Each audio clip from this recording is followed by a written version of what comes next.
A Devious Deed, written and told by Kiefer Adams. Adapted from Annual Stories by Christopher Aldry. Duck the Great Western Engine was enjoying his work on the island of Sodor.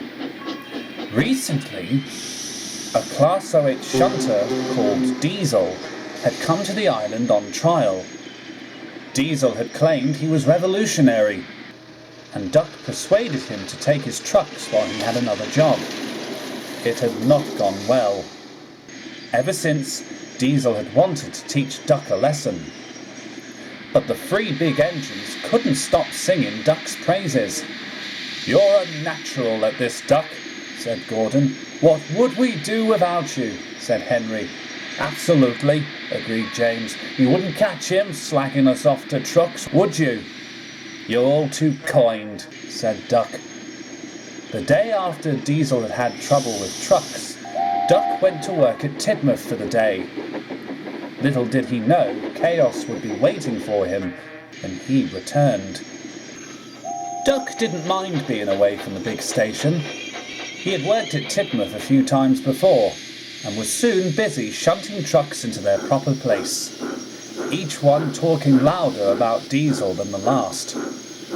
Duck just took no notice. At that moment, Thomas arrived with Annie and Clarabelle. Duck, aren't you worried about that shunter?" he asked. "Diesel," said Duck. "Don't worry about him. He won't cause me any more trouble." "Well, I just saw him at the big station yard," said Thomas. "He looks to be up to something. I'd be careful." "Oh, you're just seeing things, Thomas," said Duck. "I don't need to worry about him now." "If you say so," said Thomas. "Just be careful." And Thomas carried on his way. Duck went back to his shunting, but it would have been wise for him to have listened to Thomas all the same. Meanwhile, Henry was pulling a commuter train. Enthusiasts from the other railway had come to see the island, having heard about its beauty and tranquility. Henry was just approaching the junction of Thomas's branch line when his brakes came on with a screech and a groan. "Oh!" he cried, as though something was wrong. He came to a stop on the platform and wondered what was going on. A few minutes later, the guard came up to the cab. "What's happened?" asked Henry's driver. "Sorry about that," said the guard. "One of the enthusiasts mistook the emergency cable to summon food and drink. We should be on our way again soon," said Henry's fireman. "Thanks for telling us." The guard went back to the brake coach. But as Henry set off again, he heard a clunk, clunk, clunk, clunk on one of his wheels. He clanked all the way to the big station. "One of your wheels has got a flat tyre," said the driver. "We can get it fixed before tonight." "That's a mercy," said Henry with relief. However, Henry had not noticed that Diesel was also at the big station too, and had not only seen everything, but heard it too. Diesel returned to the yard. He was eager to tell the trucks about Henry's misfortune. He would have succeeded if James hadn't stopped him.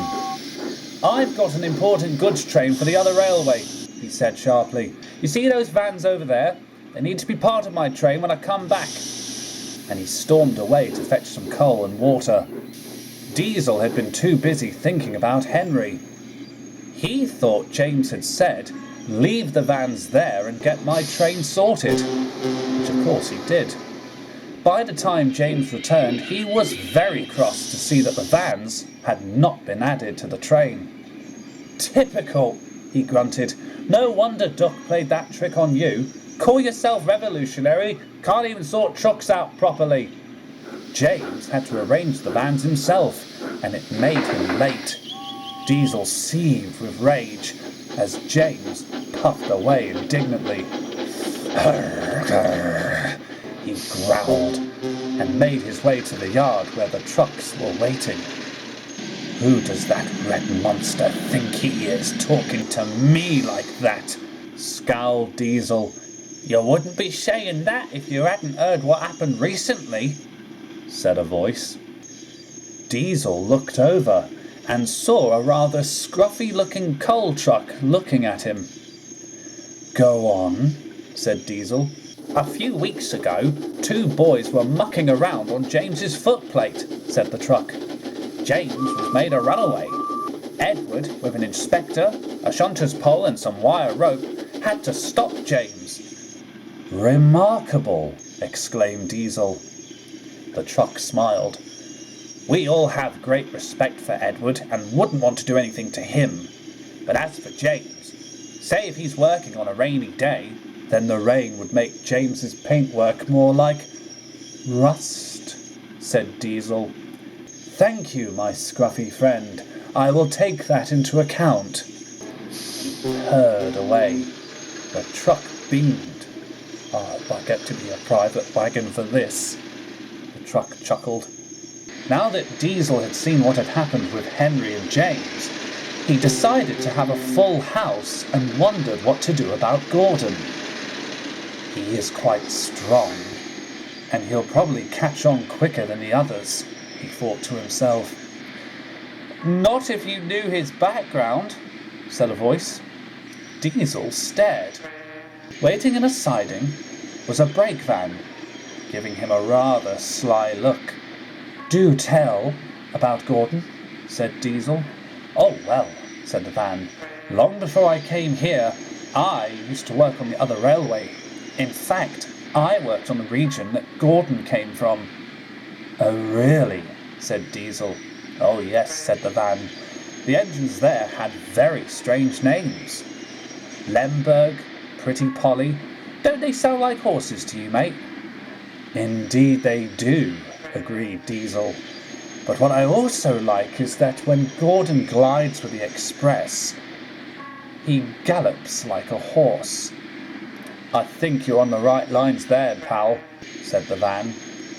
Well, thank you very much, said Diesel. He rolled away, while the van chuckled. I think he and I are going to get on just fine, he smirked. That evening, Diesel passed through the big station, where Gordon was sitting in his siding about to take on a drink. The weather had been hot all day, and Duck was due to return from Tidmouth. Gordon had had a good run with the express, but he was thirsty. The fireman drew the water tower's nozzle over Gordon's boiler, but some water from it trickled onto it, and Gordon felt himself sizzling. Oh, ouch! He cried. Steady on, boys! Sorry, Gordon, said his fireman. We didn't mean to make you sizzle like a sausage. Diesel saw everything and smirked. He rolled past Gordon, pretending not to have seen anything. The engines were soon making their way back to the shed. Henry's wheel had been repaired, Gordon felt sore from the sizzle, and James had been late with his train. But that was the least of their problems. As they puffed through the yard, the trucks shouted at the top of their voices. Look! It's Galloping Sausage! They shouted when Gordon passed. And there's old Square Wheels! Another truck said when Henry rolled by.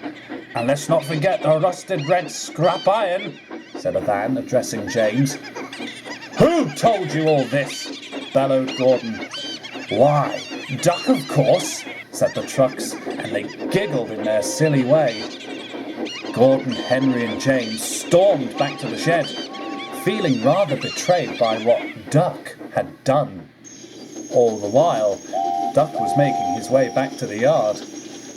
He had no idea what he was in for, but we know what happened next, don't we?